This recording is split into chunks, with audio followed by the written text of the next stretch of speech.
Hey guys, welcome back to my channel. It's your girl, the Brooke Ashley, and today we are here to discuss The Real Housewives of Salt Lake City, Season 2, Episode 19. And let me just tell you guys something. I was this close to making this a rant video and not a recap because that's how disgusted I was watching. Whitney, Lisa, and Heather are out of line. The disrespect is at an all-time high. Meredith, if you did not know before, then you know now that none of these ladies except for Mary are your friends. But let me not jump ahead. Let's just jump right on into it because we don't have a minute to spare. We start the episode off with all the ladies getting ready for the day's activities. Lisa and Heather are going horseback riding. Whitney and Shah are riding ATVs. And Jennie, Mary, and Meredith are going to the spa. So now we started off with Lisa and Heather doing their activity. They finish up horseback riding, and now they're chatting on the trails and getting to know each other. May I tell you how annoyed I was seeing Heather just gush and grovel for Lisa's friendship? I was like, girl, you are too damn old to be this pressed about Lisa being friends with you. I think that Heather and her cousin Whitney are very pathetic. I don't know if my self-esteem is just too high. I don't know if I just don't care that much. But rest assured, I will never be pressed over somebody not wanting to be my friend. It was just so embarrassing watching Heather doing all that. I'm just so happy that we did this. And like, who would ever thought that we'd be horseback riding together? And oh my gosh, it's like we're going on a date. It was like, girl, if you don't shut up.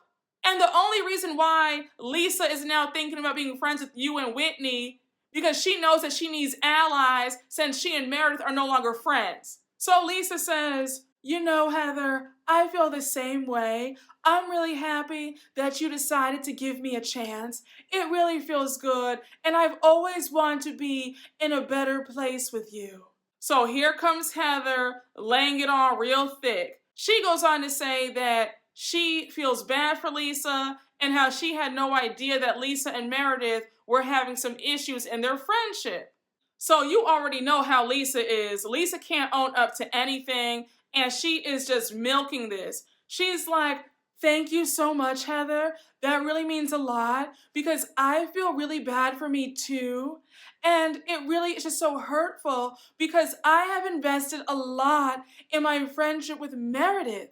Again, it's the delusions for me because how Lisa can say with a straight face that she's invested a lot in her friendship with Meredith and she feels hurt at Meredith not having her back when she was the one who chose Shah over her good friend Meredith, that is beyond comical. Lisa cannot take ownership of anything. It is always somebody else's fault, and in her pea brain, she gets the Friend of the Year award for doing absolutely nothing. But like I've said in numerous recaps, Lisa Barlow is not a friend to anybody but herself.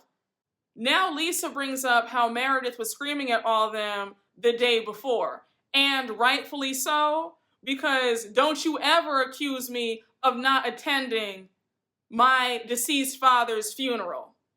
We would have some issues there. And this episode was especially triggering since I just lost my father a few months ago. So I would have cursed everybody out in that house. And I feel really bad because Meredith is on Twitter right now posting up the receipts to prove that she really was at her father's memorial while they were on the bus to Vail.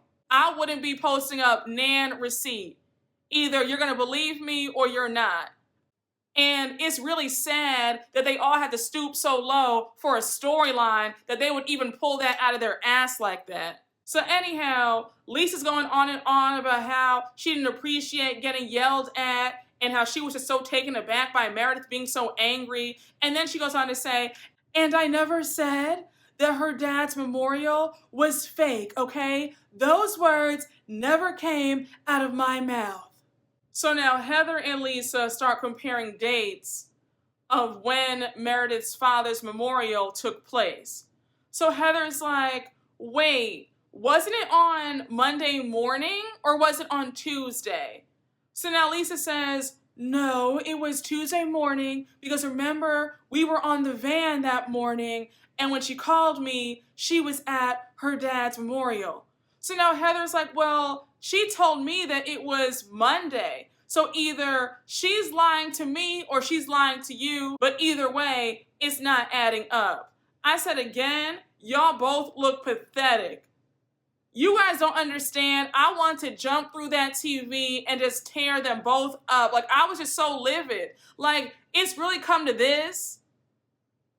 Of all the things that y'all could be talking about, and you're sitting up here dissecting your friend who has lost her father if she's lying about going to his memorial service or not. Y'all sound absolutely crazy. And excuse my French, but y'all look like assholes. Because how dare you?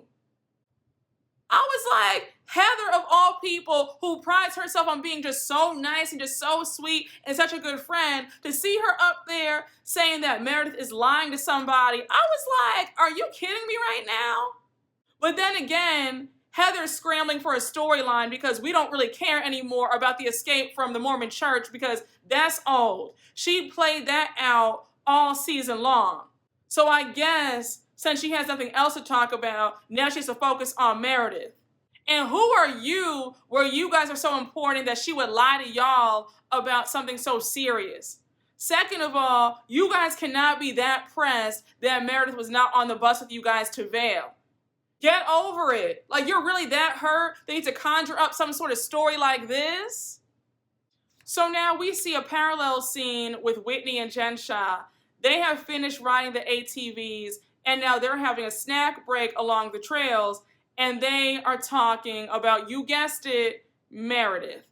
So Jen starts off the conversation by saying that she was just so shocked at how Meredith was screaming and yelling at everybody the day before. I said, Jen, we're not going to do this. You are the wrong person to discuss anybody going from 0 to 100. You have the nastiest attitude on this cast. You are always having a temper tantrum about absolutely nothing. So it's comical that you of all people wants to open up your mouth and critique Meredith. Meredith had every right to go off. And frankly, I would have done and said a lot worse. I would have torn that house all the way up. I pride myself on being even keeled, but everybody has their breaking point. And I can assure you that a few glasses might have been smashed. Like, my behavior probably would have been erratic had they tried me the way they tried Miss Meredith. I'm just saying, y'all, I'm just being honest. So now Whitney says that it's not adding up, and either Meredith is lying about this whole entire memorial service, or she's trying to cover something else up. But either way, the math ain't mathin'. Whitney, I want you to gather around, come close, and listen to me clearly. I need you to focus on the fact that you and Justin are damn near penniless, savings account on 0, you out here signing up for $1 million loans without Justin's knowledge. That skincare line, let's face it, baby, there are 11 skincare lines on the market. I don't see yours making it. And I want you to focus on the fact that your husband is facing charges for some alleged multi-level marketing scam. And you too are about to be up Schitt's Creek trying to find the money to pay for a legal team to keep him out of jail. I need you to really focus on the things that matter instead of coming up with some BS like this. The fact that you have the audacity and the nerve to even suggest that Meredith is lying about attending her father's memorial service is absolutely asinine. And then you fixing your lips to say that Meredith has a vendetta against Jen. Who is Jen? Meredith is not thinking about Miss Shah, I can assure you that. And if she does have a vendetta against Jen, why do you care so much? Shah was cursing you out all last season, but now you want to be BFFs. And Jen, you're sitting up there co-signing what Whitney's saying about Meredith and Mary. It's like, baby, you have bigger fish to fry, like staying out of jail, because you're facing up to, I think they said 70 years. I'd be focusing on making sure that I can move into a cheaper rental and making sure that I can pay my legal team. So now we see Jennie, Mary, and Meredith at the spa, And when I tell you guys, I was screaming. Mary is on the massage table and she is still fully clothed with some sunglasses on. I said, well, Mary, how do you expect to get comfortable and enjoy the massage? Like, girl, what? But then again, I wasn't too surprised because this is Mary Cosby and I didn't expect her to get undressed for the massage. So I was like, okay, Mary, if you like it, then I love it. But I was like, why do you have your sunglasses on? Mary is a character. And I have to say that since Mary won't be returning for season 3, it's unlikely that I too will be returning for season 3. I don't think that I'm going to be watching this show after this season wraps.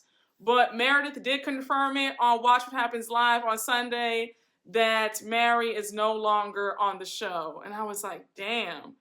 But child, they finished with their massages and facials, and now we see them outside and they're just chatting. So now Jennie starts off the conversation by bringing up how the first night in Zion was super tough on everybody and how there were a lot of speculations.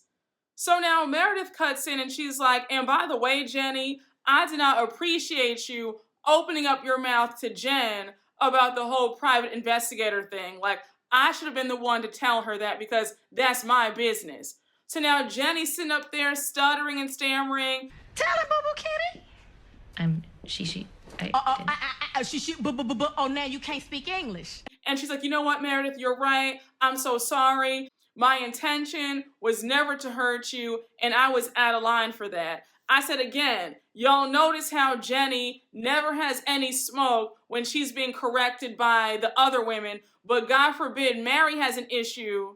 She's sitting up there screaming and yelling at Mary. But we already know why that is, because Jennie is a racist clown. So Meredith accepts Jennie's apology, and then Meredith goes on to ask Jennie and Mary if they've talked to their husbands. So Jennie's like, yes, I have. You know, I was talking to Dewey earlier this morning, and he's just such a fantastic father and husband. Then Jennie randomly brings up how she wants to go to marriage counseling, but Dewey doesn't want to. Again, we do not care about Jennie or her husband and their fake storyline. Like, nobody's interested. So now Jennie thinks that it's appropriate to ask Mary if Mary has talked to her husband, Robert. So Mary says, honestly, I don't feel comfortable talking to you about that part of my life because we don't know each other that well. And then Mary gets up and excuses herself from the conversation. So now Jennie's upset and she's talking about how she's offended because she's trying to get to know Mary and how Mary's rude. First of all, let's get one thing clear. Mary might be socially awkward, but Mary does have the right to not answer a question that she's not comfortable answering. My parents always told me when I was little, you do not have to answer every question that somebody asks you. Some stuff isn't your business. I think that a lot of people feel entitled to know all of your business.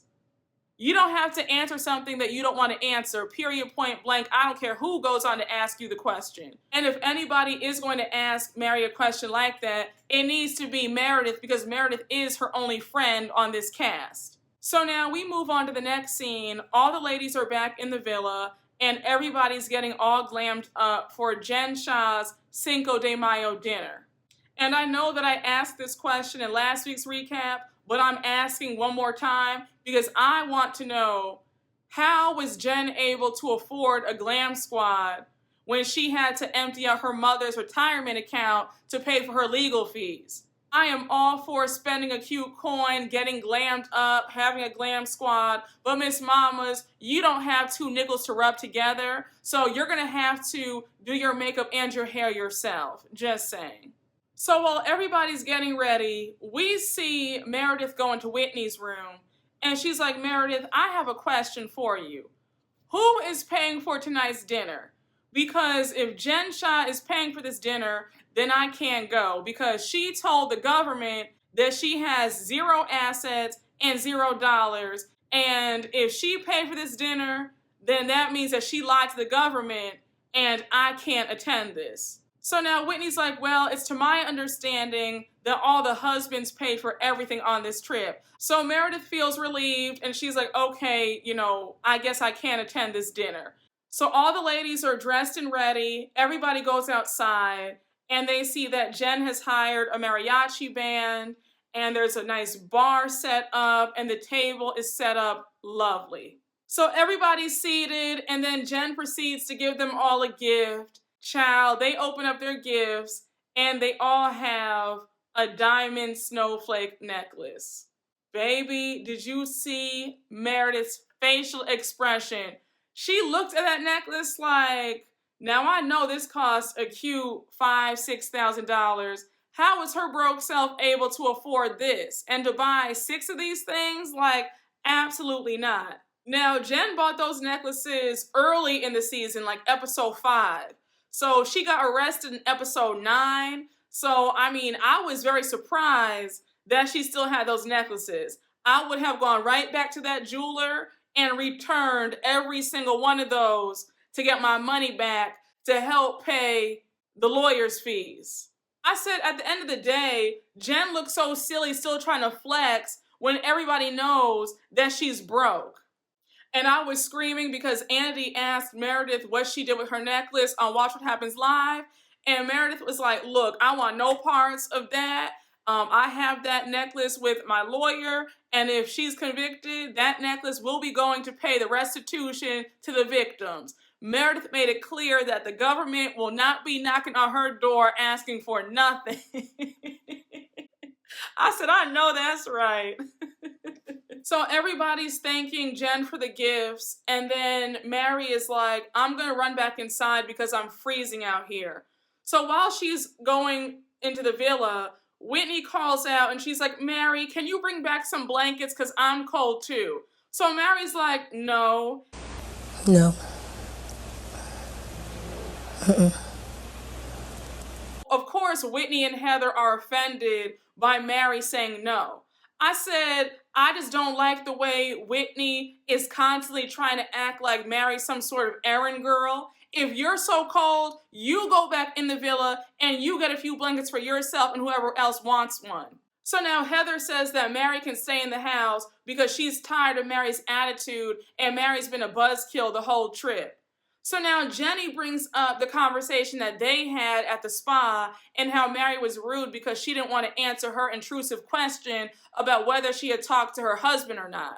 And again, Mary is not obligated to answer whatever raggedy question that you want to ask her. So now Meredith stands up for Mary and she's like, well, Jennie, you guys don't know each other that well for you to be asking her a personal question like that. So I understand why Mary felt that way and didn't want to answer you. And I said again, this is why Meredith is my favorite on this cast because she has common sense. So now Jennie's brushing off what Meredith is telling her and she says, well, I just don't think that Mary is sincere and I don't think that her apology to me was sincere. I'm like, girl, if you feel this way about Mary, then pull her aside one-on-one and have that conversation with her. Then you hear Lisa in the background talking under her breath saying that she doesn't like this cycle of abuse when it comes to Mary. I said, Lisa, if you don't shut up. So Mary comes back to the table and now here comes Whitney inserting herself yet again. So now Whitney goes on to ask, Mary, do you like Jennie? And without missing a beat, Mary says no. So Jennie is visibly upset by Mary's answer. And then Jennie says, well, if you don't like me, Mary, you don't have to be rude to me. So now Mary says, girl, I'm not rude to you. Like, you're the one who's rude to me. You're always blurting out stuff. So, of course, since Jennie can't stand on her own 2 feet, she has to include everybody else in her rift with Mary. So she goes on to say that everybody else at the table thinks that Mary's rude. So now Heather chimes in and she's talking a whole lot of nonsense as always. And then she goes on to say that everybody's husbands paid for the trip. Now here's where Miss Mary said that she was going to annihilate everybody one by one. So now Mary's sitting up there that's as cool and as collected as can be. And she's like, well, Heather, what are you really saying? Because you don't even have a husband. When I tell you that Heather was so speechless because Heather was not expecting Mary to say that. So now Heather's like, why would you say that, Mary? Like, that's just so mean. Like, I know that I don't have a husband. Like, why would you say that? That's just so rude. So now Heather starts cursing at Mary, talking about F you. I was like, girl, watch your mouth. Because you weren't saying F you to Jen Shah when Jen Shah was cursing you out, calling you everything but a child of God last season. You just sat there and cried. So now you want to say F you to Mary? So here comes Heather pulling out one of the cheapest, laziest reads out of her back pocket. And she says, and who is your husband, Mary? Your step-granddaddy? So Mary's like, girl, relax. I said, Heather, how long were you waiting to use that? Oh my God, corny, lame, boo, tomato, I'm throwing tomatoes. So now Lisa jumps in the conversation because you know that she's dying for some camera time as well. And so she's trying to stick up for Jennie. And Mary's like, Lisa, I don't even want to hear it. I'm not apologizing. I said what I said. And if you have a problem with it, then you can go live with it because it's not changing over here. So, child, Jen Shah now steps in the conversation. And she says to Lisa, Lisa, do the right thing and stand up for me and Meredith. Be consistent because you weren't a good friend, nor were you consistent with me. So now Lisa's like, Jen, what are you talking about? I was consistent with you. I've been a great friend to the both of you guys, okay? Like, what are you saying? You will not turn this on me. I am not going to take the blame for any of this, all right? Do not turn this back on me. So Jen and Lisa are going back and forth, and then Lisa starts screaming out about who was there for me. Nobody was there for me. I was there for everybody else, but nobody was there for me. So Jen is like, girl, bye. You are just so full of it. And then she leaves to go to the bathroom. So now Lisa starts going back at it with Mary, and she says that Mary's fake. And so Mary's like, girl, shut up. Like, you're not even real. You sitting up there eating candy all damn day. You, your husband, and your kids eating candy. Like, you have no sort of depth because who does that? Then she's like, you know what, girl? Go and eat some nutrients, eating fast food and Taco Bell every minute. Baby, I was screaming. Lisa had nothing to say. She was like, why are you bringing Taco Bell in this? Like, I love Taco Bell and fine dining. Like, please, don't say anything about fast food. I eat fast food, breakfast, lunch, and dinner, and look at me. I'm just fine. So Lisa starts screaming at Mary, and she says, Mary, your whole life is fake. Your church is fake. Your congregation is fake. Everything about you is fake, and everything about me is real. Everything that I own is real. So Mary's like, girl, shut up. Like, you're so fixated on me and what I have going on because somebody told me that you called my church asking for me. Like, sit down somewhere. Then Mary says, and my congregation doesn't even like you. You know what? This is too much. So while Mary is dragging Lisa, Jen comes back to the table, and now Heather is trying to play peacemaker. And she says, Mary, how is the group going to navigate since Mary doesn't like Jennie? So Mary says, Heather, you don't need to concern yourself about why I don't like Jennie. Like, mind your business. So Mary says, look, if you want to know so bad, I just find Jennie to be super annoying. So now Jennie's upset, and she's like, you know what, Mary? Just leave. Like, goodbye. We don't need you here. I was like, girl, shut up. Like, Mary told no lies. You are annoying. Like, on top of being racist and just weird, you're very annoying, and you add nothing to this show. And you're also very basic. So here comes Whitney inserting herself in yet another conversation that has nothing to do with her. And she's questioning Mary about how can Mary treat them that way when she's supposed to be a woman of God? And doesn't God love everybody? Mary looks Whitney right in her eyes and she says, Whitney, the way you were on that pole the night before, don't ever say anything to me about anything. So Whitney's upset and she says that God taught her how to be on the pole. Now, y'all know that this is a no slut shaming zone. Like, I don't like that at all. But I have to say, I'd be lying if I told you that I was not laughing when Mary said that to Whitney. Like, Mary was just so fed up. She was like, girl, just shut up. And the way Whitney has been on everybody's nerves, I wasn't mad at Mary for that one. I was like, girl, you know what? I understand. I said, Whitney, had you just sat there and ate your food and drank your margarita, Mary would not have read you like that. Like, you could have just kept quiet. And again, you guys know me. Like, I don't like slut shaming. There is nothing wrong with learning some sexy moves on the pole. But, like, I could just feel Mary's frustration through the screen. And she was trying to shut everybody up the best way that she could. So we see Mary in her confessional say that just because she's a woman of God, that means that they're allowed to disrespect her. And then she says that it's not fair that she's held to a different standard just because she's a first lady and a minister. And she's correct. They don't have the right to treat her poorly just because she is a woman of the cloth. So now Shah interjects and she says, Mary, what you're saying is very important because you feel like none of us are good friends to you. So Mary clarifies and says, well, except for Meredith, because she's the only person who likes me in this group. So now Whitney interjects and now she starts questioning Meredith about why Meredith is allowing Mary to speak poorly to her friend Lisa of 10 years. So Meredith says, well, Mary has a right to say how she feels and I can't control anybody else's actions. So now Lisa gets upset. She's sobbing and cursing under her breath. And she's like, you know what? I'm done. And she leaves the table.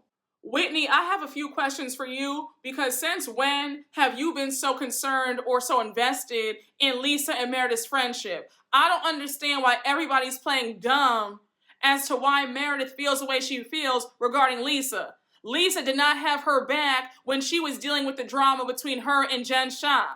So now Whitney starts questioning Meredith about her father's memorial. And so Meredith says, I'm not even going to dignify that with a response because I can't believe that you would have the audacity to even ask me a thing like that.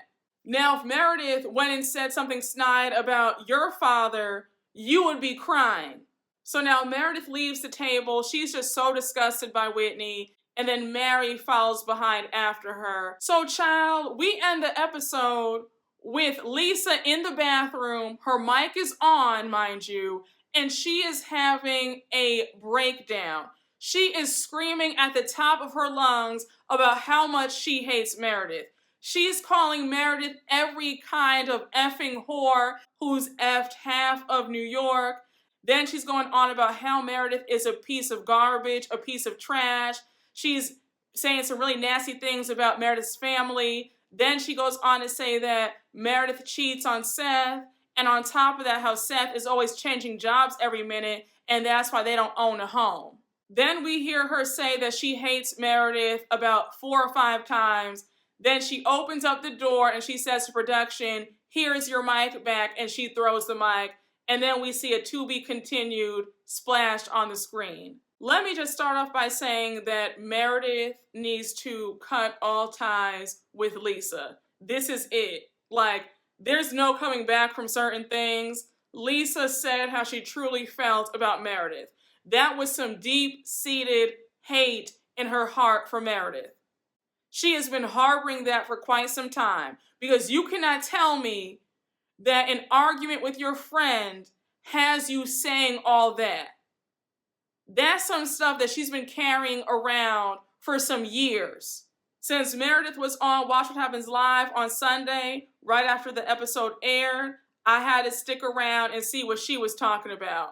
Meredith says that it's obvious that Lisa was harboring a lot of hate in her heart for her, and she had a feeling something was up because a while back, Lisa had blocked her kids and Seth from her Instagram stories. So Meredith said, well, that's kind of strange, like something's not quite right, because why would you block my family from your IG stories? And then we find out that Meredith saw this episode the day before the reunion, and she said that her emotions were just at an all-time high when they had to discuss this scene of Lisa saying those disgusting things about her. And also, Everybody's saying that Lisa forgot that she had that mic on. No, she didn't. Because when she opened that door and said, here's my mic, she knew good and damn well that production heard everything.